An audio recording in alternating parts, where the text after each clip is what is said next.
Ang tanong po, kung ang Remnant Church, agree naman po kayo no na ang Remnant Church, meron siyang mensahe na dinadala at ito yung three angels message. Agree or not agree? If you agree, I will continue my question. If you're not agree, I will not continue my question. Agree kayo, hindi?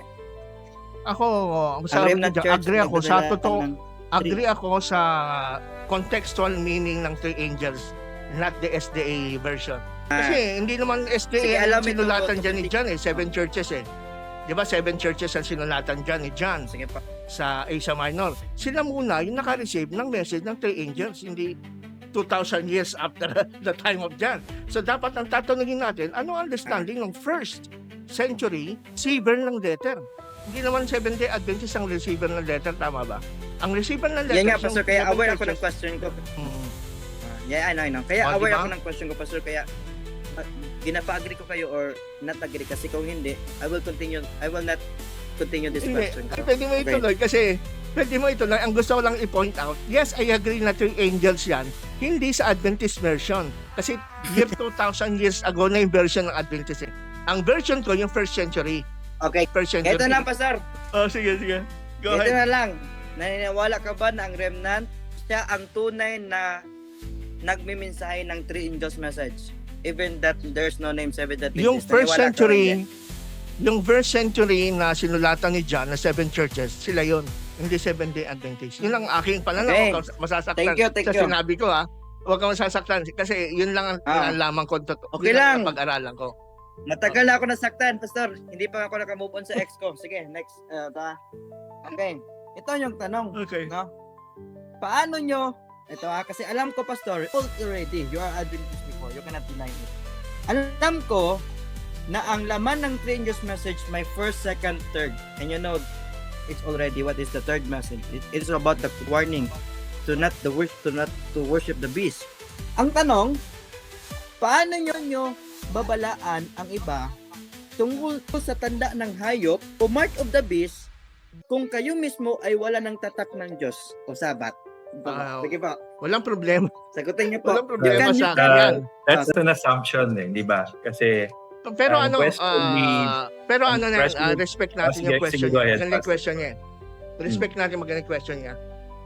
Unang-una sa lahat, kung kukunin natin yung hermeneutics ng mga first century na unang sinulatan ni John, na unang nakabasa sa Mark of the Beast, naniniwala kasi naman siguro doon na Brother Renevik, na ang unang sinulatan ni John ay yung 7 churches 30.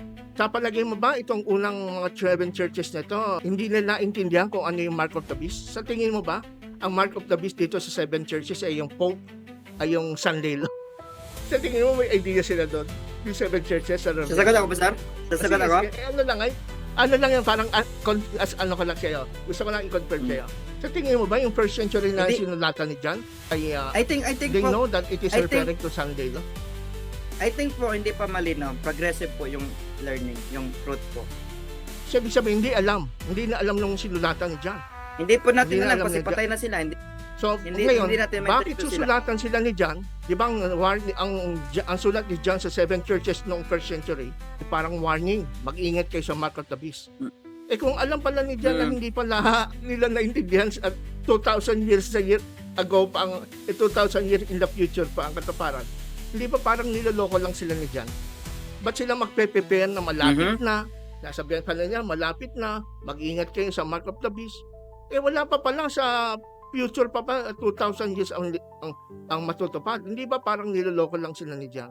Sige po, para malinaw sa lahat po, ito yung tanong ko. Ikaw, Pastor Ronald Obidos, malinaw po ba sa inyo ano po yung Mark of the Beast? Yes or no? Kung ano yung pagkakaintindi ng unang churches, yun ang Mark of the Beast. Kasi may Mark of the Beast na nun, wala pang Roman Catholic Church. Hindi ako nagtanong po sa first century. Ikaw po yung tinatanong ko po kung Yun, malinaw po ganun ba ang sa inyo. di ba pinag-aaralan niyo yung exegesis? Ano ba yung hermeneutics? Opo. Dapat malaman muna ang pagkaunawa ng mga unang audience. Tama ba? Pinag-aaralan ba sa theology yun? Pinag-aralan niyo ba yun? Wala po tayong problema doon. Ay. So, Opo, yun ang isa alaman. hermeneutic Aabot principle ako. yun. Pero Dapat ito po, unawain mo malinaw po daw sa muna akin. kung paano inunawa ng mga sinulatan ni John during the first century, the 7 churches, kung ano yung mark of the beast. So, ang tatanungin natin, Pero pwede ano niyo, yung mark of the beast ng first century? pero pwede niyo po Tama. ba ilahat, yun po. Can you reveal the truth about the mark of the beast? Pwede niyo po Amen. sabihin sa akin. Amen. O, sige Amen. po. Amen. Siyempre, mahal kita. Sige Hindi kita Sabihin niyo po. Hindi ko pwede itago Sabihin niyo sa'yo. po, para malaman din kasi may mga kapatid ako nakikinig yan may mga classmate ako nakikinig. Amen. Sila sabi niyo. Good evening sa inyo. Pwede Salamat niyo po ba sa... sabihin sa akin, ano ang mark of the beast? Sure. Sige po. Ang mark of the beast, Let's go po. kahit sa titingnan mo sa church history, kahit sa mga church fathers, nag-testify sila na ang beast ang pinag-uusapan sa Mark 13, ang context nun, at ang sulat ni John sa 7 churches ay warning about the emperor worship na magiging conflict sa Christian faith kay Christ bilang Lord. Kasi ang mga emperor nun, sinaklaim nila na sila ang Lord, sila ang Kyrios, dapat silang sambahin. Di ba may cult of emperor worship nun? Katulad si Nero, kung titignan natin sa kasaysayan, nag-claim siya na siya ay Diyos, no? Na siya kailangan sambahin. Kaya nga sa pananaw ni John at ayon sa mga scholars, mga historians, kahit sa mga church fathers, ang beast na binabanggit is none other than, since nangyayari ito ng first century, at ang John ay sinulat before 70 AD, mawasak ang Jerusalem, ang naabutan nila yung beast na si Nero, Caesar. Siya yung beast na tinutukoy nila at siya yung merong mark. Yung mark ng beast na ni Caesar, yung gusto niya yung mark ng loyalty sa kanya. At saka sa mga taxes, sa mga offering nila, yun ang mark of the beast. Ang 666, pag binilang mo yan, ang pangalan ni Nero sa Hebrew, Nero Caesar, 666 ang number niyan. At merong ebidensya sa time ni Irenaeus, 2nd century church father, sabi niya, meron siyang nakitang manuscript sa Revelation, 616 naman, 616. Na ang 616 ay sulat sa Latin. Na ayon dun sa pag-aaral ng mga scholar, itong pangalan 616, tugma rin kay Cesar. Pagka yung pangalan ni Cesar Nero, translate mo sa Latin, 616 naman ang bilang. And the same way with 666, pag nilagay mo kay Nero, siya yung mark ng beast.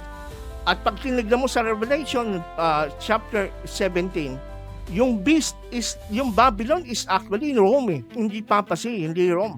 Pag tinignan mo sa Revelation 17:9, the 7 heads are the 7 mountains. Pag tinignan mo sa history, kahit ngayon, tanong mo sa mga scholars, anong tang 7 mountains as a mountain, city with the 7 hills?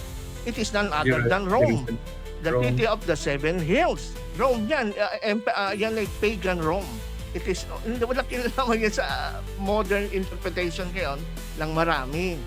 So, maganda, napaka-safe talaga na interpretation at dapat nating kilalanin yung muna-munang mga nakatanggap ng sulat.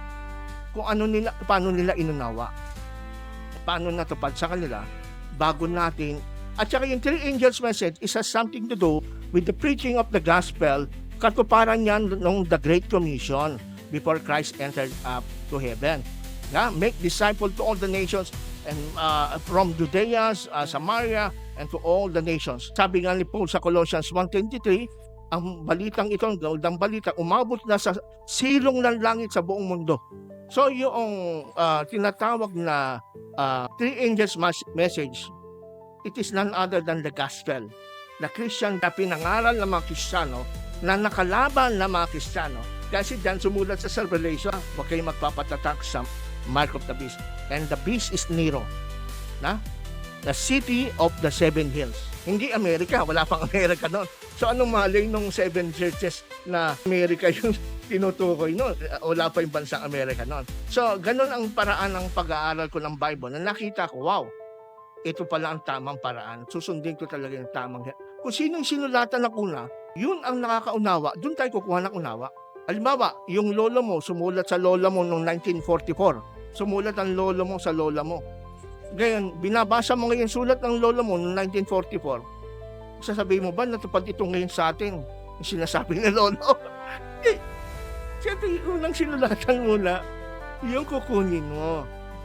Understanding. Kaya, para hindi tayo maliligaw. At yan ang nakita kong liwanag na ang 3 angels message ng Adventist, yan yung mga modern, ano yan, modern, alam mo na, newspaper theology kung tawagin. Pero, ang pinaka-safe talaga, doon sa unang sulat ni John, unawain natin kung paano nila inunawa. Hindi yung after 2,000 years.